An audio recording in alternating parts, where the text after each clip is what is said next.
Bene data Yesu ashimwe, ndabaramukije, ndabasuhuje mu izina rya Yesu. Karibu mu nyigisho zacu.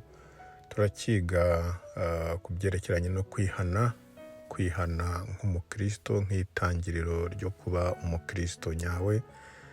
Rero hari intambwe nyinshi zo kwihana. Uyu munsi tugiye kureba ku ntambwe imwe benshi batakifata nk'intambwe, indi abandi bagifashe nk'urufatiro rwo kwihana kandi n'urufatiro rwo gukizwa. Iyo nta yindi ni ukwatura. Abenshi ntabwo bakibiha agaciro kwatura, ndetse abenshi ntibakibikora. Buri wese asigaye avuga ati gukizwa ni mu mutima. Abenshi bakakubwira bati ndabivuga bantamaze. Abenshi bakavuga bati ntawe ukizerwa, ntawe ukibitswe ibanga. Ariko byanze bikunze kwatura byerekeza ku gukizwa kwa nyako, kandi kwatura byerekeza ku kwihana, kandi kwihana kwa nyako. Muri Yakobo 5:6 haranditse ngo mwaturirane ibyaha byanyu kandi musabirane kugira ngo mukizwe. Gusenga k'umukiranutsi kugira umumaro mwinshi iyo asenganye umwete. Amen. Rero aha ijambo ry'Imana ritubwira yuko kwatura ibyaha byacu, kwaturirana ibyaha byacu, kwatura ni ukuvuga ngo ni ugusohora. Kwatura ni ugusohora ikiri mu mutima, icyo urimo uvugira mu mutima, icyo wahishe mu mutima ukacyatura kigasohoka hanze ukakivuga. Kwaturirana rero noneho ni ukugisohora ukibwira umukristo mugenzi wawe cyangwa se undi muhuje kwizera. Ngo kandi musabirane. Ikindi ugasabira mwene so, ugasabira mwene so mu byo murimo, mu rugendo murimo, mu bibagoye murimo, mugasabirana. Ibi byose rero bikajyana ku gukizwa, ngo kugira ngo mukizwe. Tugarukiye n'aha ngaha, ngira ngo turabasha kumva yuko kwatura no gusengerana no gusabirana bijyana ku gukizwa. Ntabwo uzakizwa utabashije kwatura ibyaha byawe. Ntabwo uzakizwa utabashije kugira umutwaro wa mugenzi wawe. Ku gukizwa ntabwo muri iri jambo turi kukubona.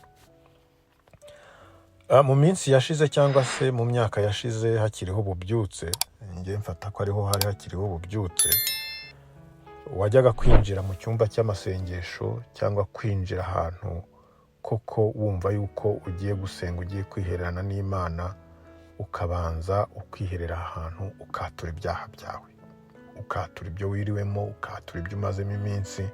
Hanyuma ubishinzwe cyangwa se abo waturiye bakagufasha gusaba Imana imbabazi. Ndetse n'uwakizwaga akenshi yajyaga imbere mu rusengero bati ukijijwe iki?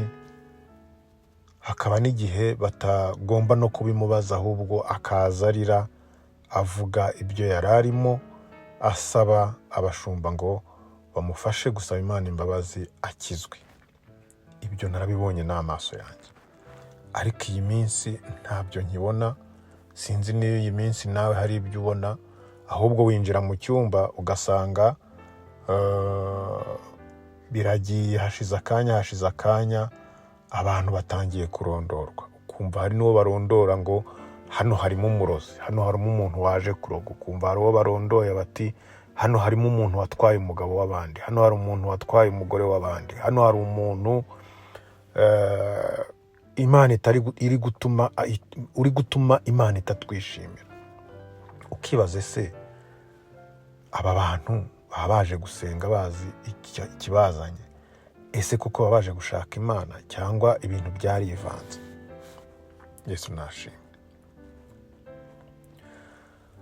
Ntabwo rero twakagombye gukomeza kwihishana ibyaha byacu, gukomeza kubihishira ngo gukizwa ni mu mutima. Hari icyaha udashobora gukira utacyatuye ngo ukivuge. Nk'uko hari indwara idakira utagiye kwa muganga, kuko burya umuntu ajya kwa muganga akihererana n'umuganga mu cyumba akamubwira indwara ari uko yamurembeje. Aba ari uko yamurembeje, aba arembye, muganga ubifitiye ubushobozi, ubifitiye ubunararibonye akamuvura hanyuma akazakira. N'icyaha rero urakibana ariko kigakomeza kikakurembya, kikageraho kizakubera nk'igisebe cy'umufunzo. Sinzi niba ikinyarwanda ndi kuvuga hari abenshi bashobora kuba batacyumva. Hari igisebe urwara ukakimarana igihe, uburibwe bukakumarana, bukagenda bugakwira umubiri wose, igisebe kikagenda cyiyongera, igisebe kikarengerana kikitwa umufunzo. Icyo ngicyo rero hari n'igihe kiba cyarenze kuvurwa ku buryo umuganga ajya kukivura, ahubwo bikaba ngombwa ko niba kiri ku kuguru aguca kubera yuko cyanavuyemo kanseri.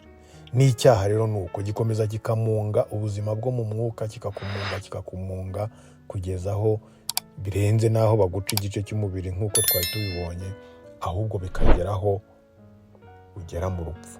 Ibyaha biritugatuga bikaganisha ku rupfu. Bene data rero nagira ngo tugaruke kuri uyu mwimerere nk'uwa mbere. Niba koko dushaka ububyutse, niba koko twifuza ububyutse, reka twongere tujye twatura. Niba utarakizwa, menya yuko ugomba kubanza ukababazwa n'ibyaha byawe, ukabyatura, bakagufasha gusenga Imana ugakizwa. Niba kandi witwa ko wakijijwe, ukaba ufite icyaha kikikubase, kikikugendaho, ugisubiramo, ukihana ukongera ugasubiramo, ukihana ukongera ugasubiramo, atura kubera yuko kwatura ni inzira yo kureka. Iyo waturiye undi cyangwa ukaturira umuyobozi wawe cyangwa ukaturira wenda reka tubyemere uwo wumva wizeye, bigufasha kutongera gusubira muri cya cyaha, kuko byibura uravuga utese ubu noneho nzongera nsubire kwatura koko, ese abazumva nkomeza nsubira muri ibi bazagira ngo iki?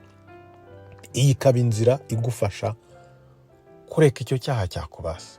Rero bene data, reka tugire kwatura muri twebwe, kuko ni inzira yo gukizwa, ni inzira yo kureka kwatura. Reka twe kubikerensa kwatura, ahubwo tubigire koko inzira yo kwihana no gukizwa. Uwiteka abahe umugisha, Uwiteka abagirire neza, Uwiteka abahe gukizwa by'ukuri, kandi Uwiteka akomeze kubongera imbaraga muri uru rugendo, kubera yuko nitwaturirana ibyaha tuzabasha kubizinukwa.